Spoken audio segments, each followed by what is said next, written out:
নমস্কার বন্ধুরা, আজকের একটা প্রতিবেদন নিয়ে আমি আপনাদের সামনে চলে এলাম। তো আজকের প্রতিবেদনে আলোচনা করা যাক জীবনযাত্রার একটা পরিবেশের সম্বন্ধে। সেই পরিবেশটা সচেতনতামূলক, যেটা আমাদের স্বচ্ছতার প্রতি জাগে। সেটা এইরকম বন্ধুরা, আমরা কম বেশি সবাই বাসের মধ্যে চেপে সফর করি। তো বাসের মধ্যে চেপে সফর করি, আর কিছু আমরা জিনিস আছে যেগুলো না খেয়ে আমরা থাকতে পারি না, সেগুলোতে আমরা কি অভ্যস্ত। সেই জিনিসগুলো মুখের মধ্যে নিয়ে বসি, আর সেই জিনিসগুলো মুখের মধ্যে নিয়ে বসার পরে যখন আমরা বাসের মধ্যে বসি, তখন বাস ছাড়ার পর আমরা কি করি, মুখে আর ধরে রাখতে পারি না।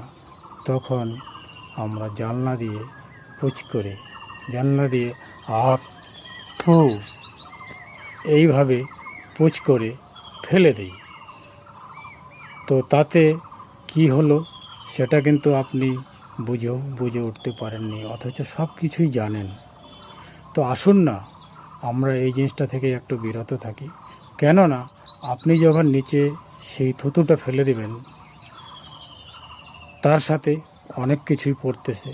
সেই জিনিসটাতে একটু একদম খয়েরি রঙের হয়ে অন্যের শরীরে রং করে দিচ্ছে, অন্যের শরীরে জামা কাপড়ের মধ্যে সেটা রং করে দিচ্ছে।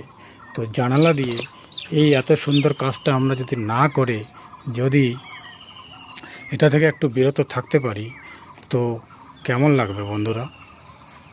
তো আসুন সবাই মিলে এটা থেকে একটু বিরত থাকার চেষ্টা করি, চিন্তা করি, মনের মধ্যে চিন্তা ভাবনা করে আমরা একটু কাজটা করি। কেননা মনের মধ্যে যদি আমরা বসিয়ে নেই যে এইভাবে জানালা দিয়ে যদি না ফেলে, যদি সেটা মুখের মধ্যে না নিয়ে বাসের মধ্যে বসি, তাহলে কেমন হবে? বিশেষ করে আমাদের ভাই বন্ধুরা, আমাদের স্বচ্ছ রাখতে গেলে নিজেকে এই কাজ থেকে বিরত থাকতে হবে। তো আমার এই ভিডিওটা মাধ্যমে আপনাদের বুঝিয়ে বললাম। তো আশা করি আপনারা সবাই বুঝে গেছেন, আর বুঝার পরে একটু এই জিনিসটার প্রতি ধ্যান দেবেন। তো বন্ধুরা, এরপরে আমরা সবাই হাত মিলিয়ে এটা সম্বন্ধে একটু প্রতিজ্ঞা করি যে আর কোনো দিন এরকম কাজগুলো করব না।